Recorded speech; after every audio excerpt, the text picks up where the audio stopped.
To other people that they live in the UFO world, and it's like they, if you talk to people, they'll go that are really into it who've never seen one. It kills them that they didn't see one.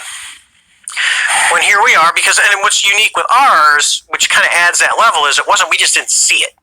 It wasn't like, oh, look, something in the sky, and it was weird. We actually engaged with it. It was an engaged 5-minute thing. And there's other stories from other countries. Like there's a story when the Soviet Union existed, that they actually would chase these things, and one of them shot at it shot at it because they said shoot at it, and it shot at it, and then it got shot down. And then they said don't ever shoot at them again, and don't chase them. Just you can observe them, but don't go after them, because obviously they have firepower that we can't control. Because if you can make something float around and jam radars at will and do whatever you want, modern terrestrial weapons are probably not very useful. You can go to Independence Day; they had that force field around. Oh, we got to now. You got to cyber warfare. You got to take the bug down. You got to take the warfare. So now we can actually inhibit some type of damage. So there's really changed. I said this a while ago. I forget. I think it was the London Sun Times that called me, and I said, personally, I think this is a global issue. It's not. If there is stuff coming down, which we're pretty sure there's enough stuff that we can't explain. If there is stuff coming down, then this is not a country-based thing, and it's not about technology, and it's not about who's going to win the next war, because you don't know what they're doing. So you got really a couple of theories. One, you've got ET, or Close Encounters, and the other extreme is you've got Independence Day. Are you going to prepare and bet on ET and Close Encounters, or do you actually try and do stuff in case it is Independence Day? You actually have a game plan. And when you get into Independence Day, that scenario, and I don't like going too much into sci-fi, but let's just say in theory that becomes a reality.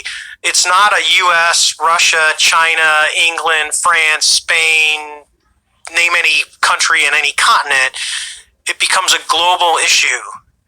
And the only way you can deny it's just like Americans. We all, we're divided. It's been that way forever. So if you think we won't get through this, we'll get through it, because we've had times just like this before.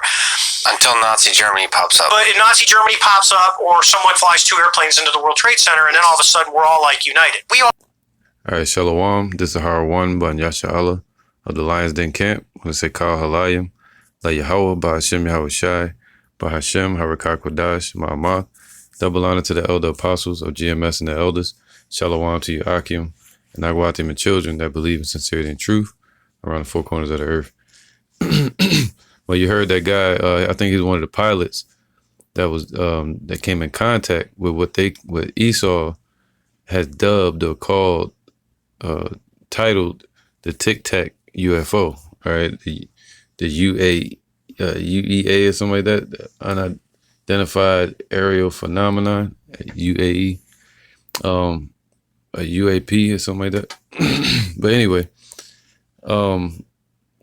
they have done an interview, and he was speaking about it because he said a lot of different media sites are putting out false information, and he's saying it straight up that was a straight up chariot or unidentified flying object. All right, aerial phenomenon, something that they can't explain. Now, he said in the area where they were doing exercises, no government would just put a private or secret vessel out there like that, where they can crash into, he said, $80 million equipment, the planes.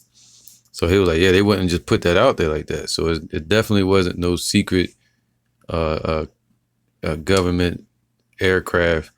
He was like, what it was straight from outer space. All right. And he said it was stories about that he has found to be accurate, speaking about Russian pilots that chased down the chariot, and one of the chariots turned around and zapped it and struck one of the pilots, and they were told to never chase the chariots again, because anything that can have the cloaking device, radiation, stealth, whatever, and the scriptures speak about it in Ezekiel, how it moves like lightning back and forth without turning. All right, so they're not prepared to deal with Yahweh Ba'Shem Yahushua and the angels. But I want to get the scripture because that's a sign of the times that we're in. And he admitted it as well. He said, hey, man, it's going to happen. Something's coming down out that sky. And whatever's coming, it could either be an extraterrestrial, meaning like it is extraterrestrial, meaning not from outer space. All right, Yahweh Shai and the angels. Now, or Yahweh Shai. Now you have, he was saying in the mindset of E.T., they are gentle, like the movie E.T., or is he showing up like Independence Day? Well, if you understand the scriptures, the Lord said clearly how he's going to show up to this earth, and that's what I want to get. He said, and also the pilot was speaking about how once these chariots, what they call UFOs, come out of the sky, it's going to be a world event and a world problem and a situation to where all the countries are going to have to come together and fight against the chariots. All right. Especially if it's in the Independence Day type of mindset, like the movie Independence Day. That's the picture I'm going to put up here. And that describes perfectly Ezekiel chapter 1, how the chariots was showing up, all right, in the vision. Now, 2 Ezra 13 and 29. Behold, the days come when the Most High will begin to deliver them that are upon the earth. And that's what time we're in. And the chariots are a sign of our deliverance. All right, I saw one of the apostles do a lesson on it, Apostle Gabar, when they are definitely a sign of our deliverance. And he shall, so he going to what? Begin to deliver them that are upon the earth. Who is that? The elect of Israel. All right. And he shall come to the astonishment of them that dwell on the earth, man. So the whole world is going to be afraid of what's coming on the earth when they see the chariots showing up and they see Yahweh Shai arriving with them, right, in the midst of them. And the elect that are upon the earth are going to be taken up into the chariots. But he's going to show up to the astonishment of all the earth, all the nations. And one shall undertake to fight against another, and one city against another, one place against another, one people against another, and one realm against another. All right. So now let me go up here real quick. And the time that shall be when these things shall come to pass, and the signs shall happen, which I showed thee before, and then shall my son be declared, whom thou sawest as a man ascending. So I want to start off with that so it could be clear when I start from the top. But because it said Yahweh Shai going to show up on a giant chariot, and his angel's going to be in other chariots, and he's going to show up, and that chariot's going to come out of the sky, and he's going to fly up on top of it. All right. He's going to be flying on top of it, man. And that's what they're dealing with. And he's like, yeah, they're going to show up like Independence Day. And that's exactly how the Lord going to show up. Check this out. It says so he said ascending. So that means coming down out of the sky. And when all the people hear his voice, every man shall in their own land leave the battle they have one against another. And an innumerable multitude, see all the nations, when they fighting in Armageddon or World War III, they're all going to stop fighting against each other and turn to fight the chariots. And that's when the battle that's going to happen in heaven. All right, the angel Michael and the angels are going to fight against their chariots, their space systems, their satellites, their spacecrafts that they have out there and shit, missiles, and all kind of lasers. All right, and their jets and the submarines and all kind of stuff, man. The defense systems that they have set up. So that's the great war that's going to happen in the heavens and upon the earth. And when all the people is going to be against Esau and their system and their whole military. And when all the people hear his voice, every man shall in their own land leave the battle they have one against another. And an innumerable multitude shall be gathered together as thou sawest them, willing to come and to overcome him by fighting. All right, so all the nations are going to stop fighting against each other, and they're going to turn in one mindset and try to fight against this outside threat, which is going to be Yahushua and his angels, all right, sent by Yahweh. And this was spoken of by Reagan. He said, we need some outside threat, and this would bring us all together. So you got to watch for them to try to deceive everybody too.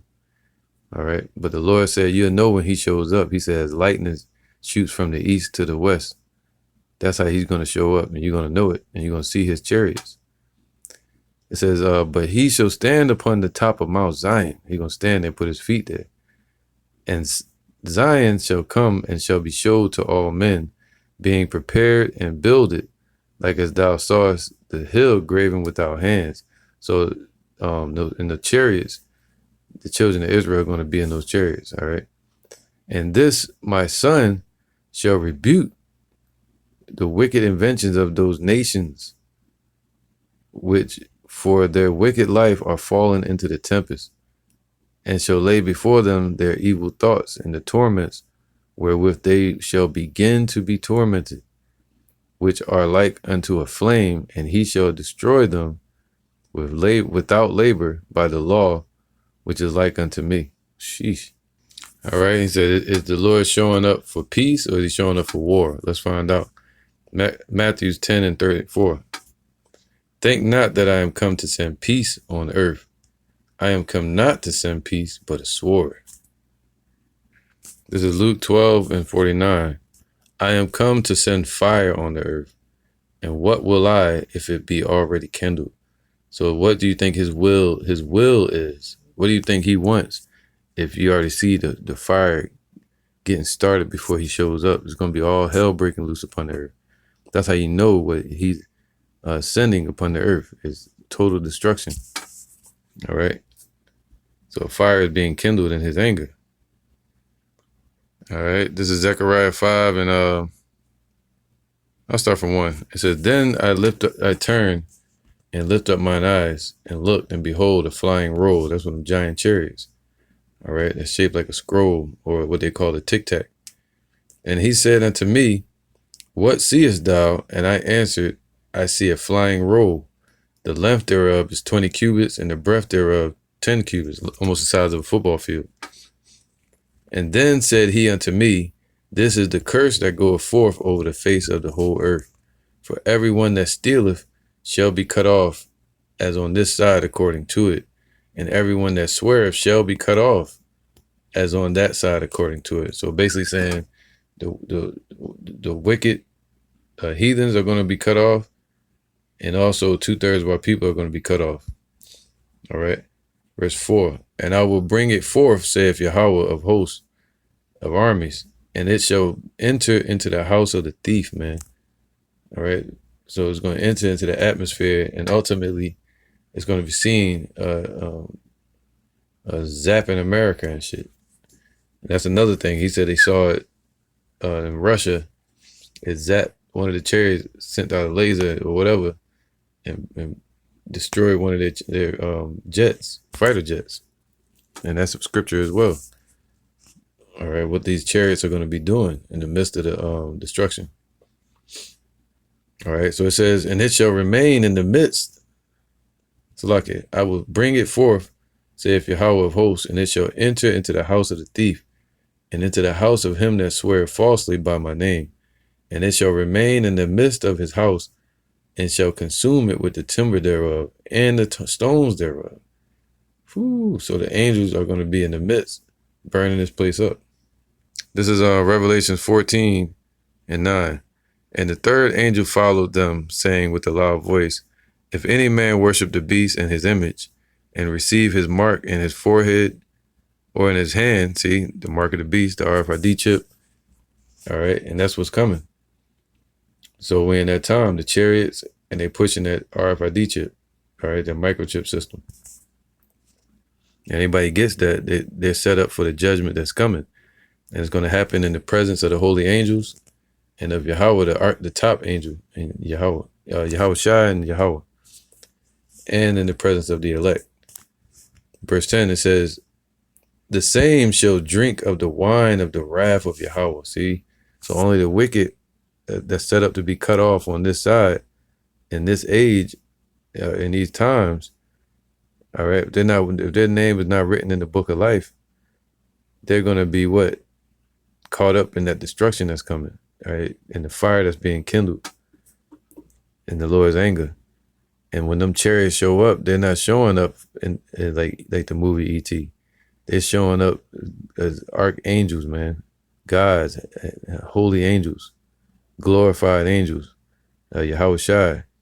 All right, in the power he coming in the power of Yahweh, the Most High, and he's coming in the power of himself and in the glory of the holy angels. You see that? So he's not coming to play around with these people. He said, I should not greet thee as a man. All right. The same shall drink of the wine of the wrath of Yahweh, which is poured out without mixture into the cup of his indignation. And he shall be tormented with fire and brimstone in the presence of the holy angels and in the presence of the Lamb. Okay, and that's talking about right here in America, man. All right, this is Ezekiel chapter 1, just to give you a vision of how the chariot's going to show up, man. He said, are they showing up like Independence Day? Yeah, just like that. All right, but they're showing up to bring judgment, not just destroying shit like aliens or something. No, the Lord already set this judgment in place for the wicked. All right, 2/3 of our people and these heathens. So he's showing up to bring judgment, and it's going to be healing for the elect and a curse for the wicked. Ezekiel 1:3. The word of Yahweh came expressly unto Ezekiel the priest, the son of Buzai, in the land of the Chaldeans, or the Babylonians, by the river Kebar. So this was around 584 BC. All right, because we went into slavery under the Babylonians around 586. So he was by the river Kebar, Chibar, and the hand of Yahweh was upon him there. So if you look up a map of the river Kebar, that's where he was at. All right, and it was around 584 BCE. And I looked, and behold, a whirlwind came out of the north. So it came out of the sky. It was a whirlwind in the heavens. All right, in the sky, like a whirlwind, just like a helicopter brings a whirlwind if you're standing under it. Or you see it over the ocean doing a rescue, you see all the chaos in the water under it from the helicopter propellers. That's what this is talking about. All right. So a whirlwind came out of the north, a great cloud, all right, chariot, and a fire enfolding itself. So that's it moving towards you, coming forward, just like Independence Day. All right. And just like in the picture. And a brightness was about it, and out of the midst thereof, as the color of amber, out of the midst of the fire. So amber is like what you call that shit? The brownish, yellowish lights. Because if you shine bronze, it's going to sparkle as almost a bright amber. All right. So that's what this was glowing. And it says Ezekiel 1:5, and also out of the midst thereof came the likeness of 4 living creatures, and this was their appearance. They had the likeness of a man, period. All right, so they all looked like men, but they all had duties and their rankings and their jobs. All right, one was the eagle, one was the lion, and the calf, which would be an ox, and a man. All right, so all of those represent the archangels.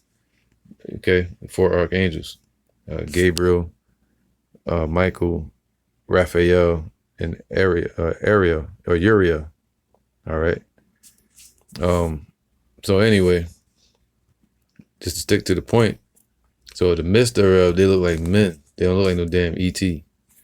All right. So let's get this real quick. This is Wisdom of Solomon 5:7.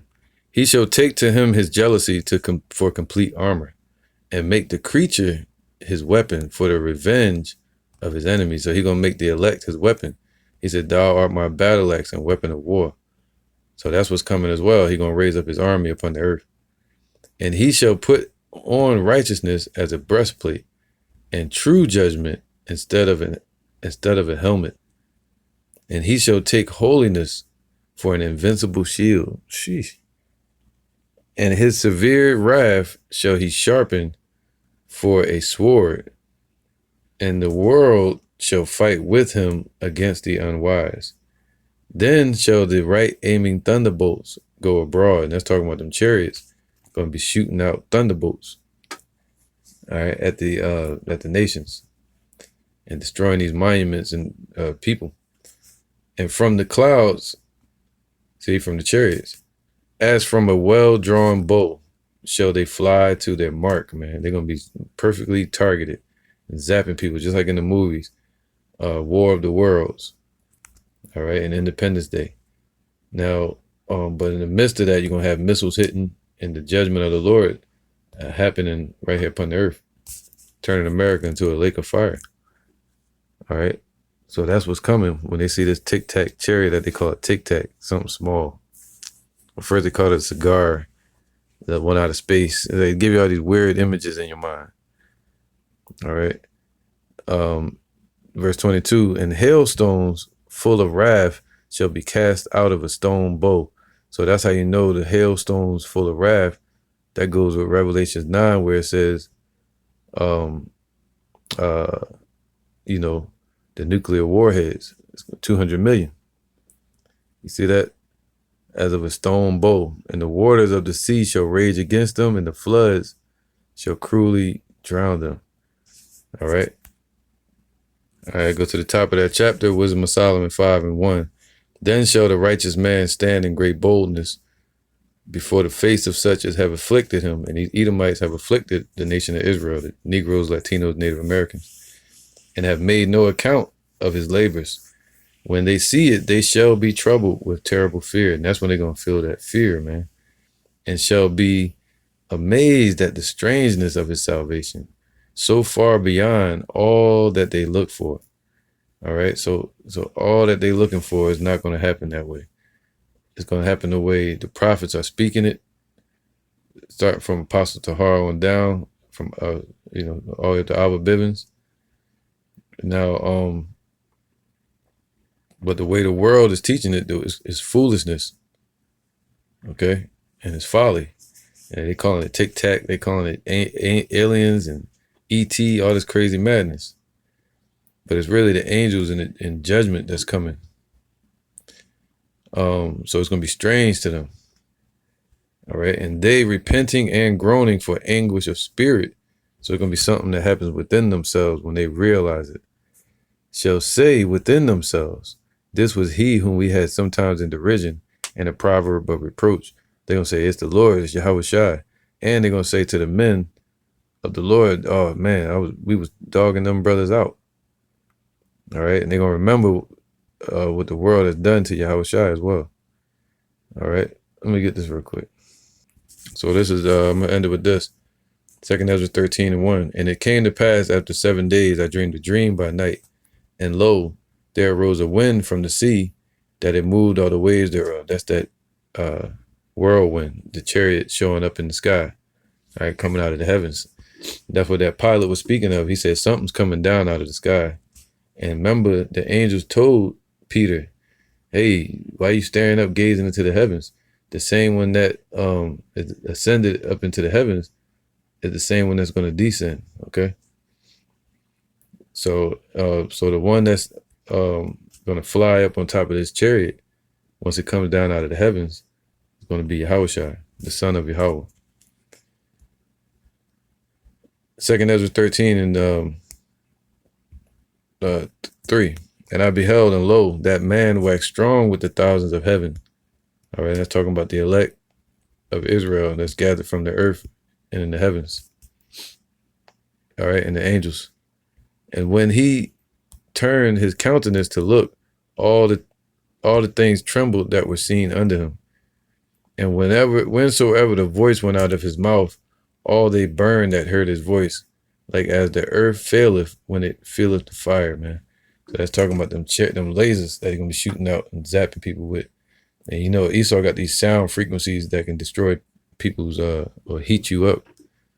The Lord got that too, man, on a way bigger scale. And after this I beheld, and lo, there was gathered together a multitude of men out of number. So this is all the world coming together to fight against the Lord, Yahweh Shai, from the four winds of the heaven. So all from over the earth, all four corners of the earth, of the hemisphere, the round earth,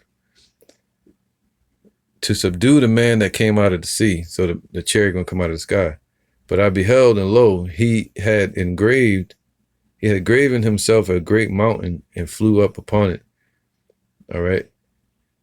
But I would have seen the region or place where out the hill was graven, and I could not. So that's a giant chariot that he's gonna have. But he said he's gonna wax strong with the thousands of heaven. So he's gonna come with many chariots. All right, legions of chariots. And after this I beheld, and lo, all they which were gathered together to subdue him were sore afraid, and yet durst fight. All right, so that's what's coming, man. And if you want to read more, you can go into it. But let me get this last scripture. Malachi 4:1, for behold, the day cometh that shall burn as an oven, and all the proud, yea, and all that do wickedly shall be stubble. And the day that cometh shall burn them up, saith Yahweh of hosts, that it shall leave them neither root nor branch. All right. But unto you that fear my name, the name of Yahweh and his son Yahweh Shai, shall the Son of Righteousness arise with healing in his wings, and ye shall go forth and grow up as the calves of the stall. So that's what we're looking for. These nations are going to hate the arrival of Yahweh Shai and his angels. All right, Yahweh sending them. And 2/3 of our people are going to hate his arrival as well. And they're going to look at it as strange. But this is what they're going to say. All right, when Yahweh Shai, the Son of Righteousness, arises with healing in his wings, man, in the chariots, this is what they're going to say. Wisdom of Solomon 5:4.